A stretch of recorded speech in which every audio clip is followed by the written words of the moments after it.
Hey, ladies and gentlemen, thanks for checking out EskimoTV. I'm your host, Jason Escamilla. And I'm your co-host, Ronnie Enriquez. And today, we're going to be talking about the Season 5 finale of Prison Break, Behind the Eyes.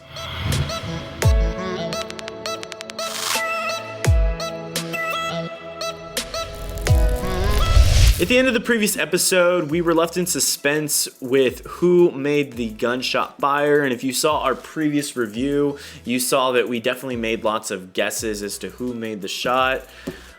We didn't guess correctly. I know we brought up Van Gogh shooting A&W, but we didn't think it would go into this detail, or he would really pressure her into changing and then... Yeah, I like the way that they did it because I definitely think that it was something none of us expected, and I think any good show is going to do something that the audience doesn't suspect, and so we see them get into a debate about whether or not they should be working for Poseidon, and then she shoots him, which I don't know why I didn't think that that could be a possibility. I think just because it was so quick. We see her and then we see a shot. Yeah. I can't think that somebody steps in and then he's talking forever. Yeah, she had no reason to randomly shoot him, so I think that's why we didn't.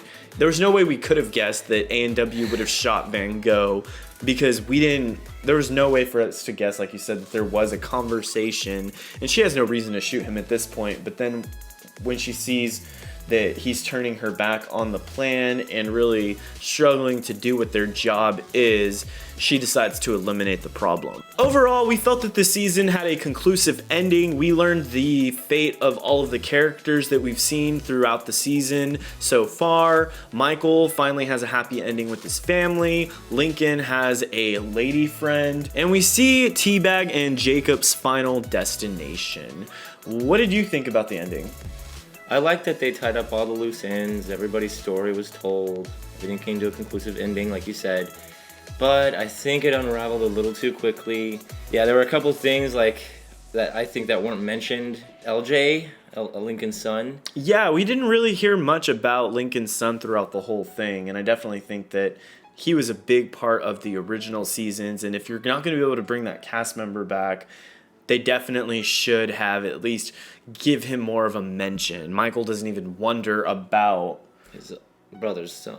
And lastly, the way they threw up Whip's death. It seemed like it was kind of forced in there. Michael's screaming at him, don't do it. And he just goes against him. And they feel like they killed off a good guy, kind of just so that we could feel sadness in the moment. And of course, Teabag doesn't get his happy ending. Yeah, I kind of didn't like that. I mean, I know Teabag has made awful choices in the past, but I did want to see him have a happy ending in this final showdown. He just got reunited with his son, and now we just see that ripped away. Yeah, I mean, when movies throw out that theme of bad to good guy, you'd like to see the good guy get rewarded. That's normally...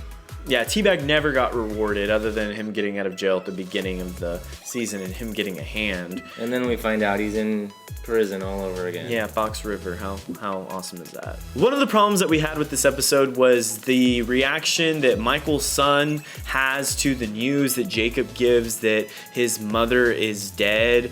All right, I don't know about you, but if my mom died, I would be crying, and I'm a grown adult, and I can't imagine a child who is very dependent on their parent at this point in their life finding out that their mom's dead. I felt like the reaction was really weak. I don't know if the writers didn't think that the child could perform the way they wanted, or if they just didn't write it into the show that he was supposed to cry and be grieving the loss of his mother. What do you think about that? Maybe he just follows after his mom's footsteps. Whenever Sarah found out the news that Jacob was Poseidon, or could be Poseidon, she just, oh man, all the times we slept together, everything else, 7 years. All right, let's go get my son back. Yeah, just a very underwhelming reaction to this really big news. And Greatly underwhelming. Just imagine your mom dying, and just imagine your reaction. Yeah, and if you're not close, stop imagining that. Yeah, if you're not close to your mom, just imagine someone really close to you. She was a good mom. She was there for him all the time, very protective. And so the fact that he's not at all alarmed and just goes about his way and can even think about all these other things Jacob's telling him about his dad.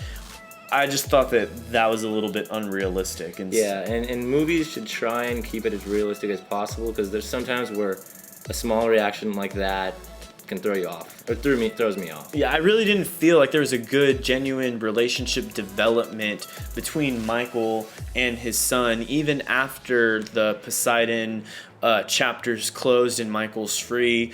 They don't talk. Like, Michael's sitting far away from the family, and we don't really see them bonding, which I get. He hasn't been a part of his life for so long, but I felt like that's the last scene may have been better if they were all together and it ended.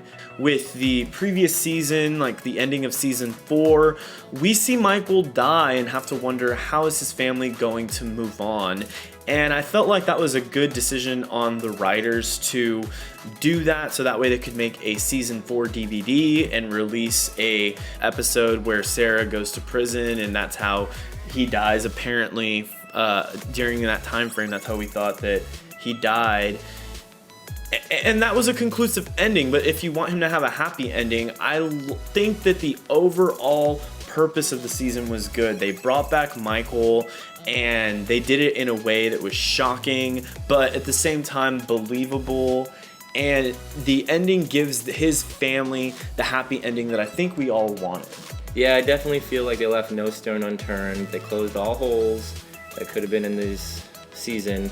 They didn't leave any cliffhangers, so we don't actually know if there's going to be an episode or a season after this. I don't think there should be another season after this. I think that the ending was conclusive for our main characters. If this is, the series finale, I don't think that the last thing that we should have seen should have been Jacob and Teabag in the prison and Teabag attacking Jacob. I feel like that scene should have been moved to before we see Michael and his family, because that is the ultimate happy ending that we as an audience want to see. I mean, I heard that there was supposed to be 10 episodes, but Fox only could order 9, so maybe they really had to scrunch up a lot at the end, but I do think that they rushed through a lot of it, and I feel like we could have had a more conclusive ending for Jacob Teabag. I feel like it's a little odd and a little far-fetched that they're in the same cell at Fox River, the prison that we so happen to know. Yeah, so I feel like it doesn't go with the theme of Prison Break. I mean, the whole goal is to get out of prison, and we end back in the prison just like it all began with Teabag.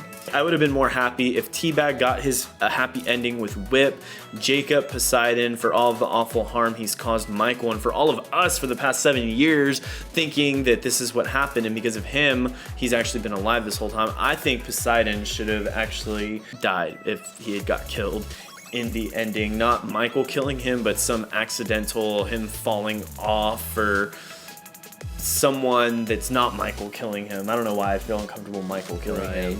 Overall, we thoroughly enjoyed doing this review series of Prison Break, and we hope you enjoyed watching. Just some announcements for things that are coming up. We have the Wonder Woman film coming out soon. You can expect a review for that.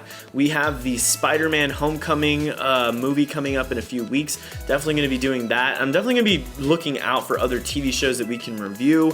If you have any suggestions, leave a comment. I definitely like to interact with the people that are watching these videos, and we can definitely have a conversation about what reviews are coming up next. Thank you guys so much for watching. If you enjoyed this review, like this video and subscribe to EskimoTV.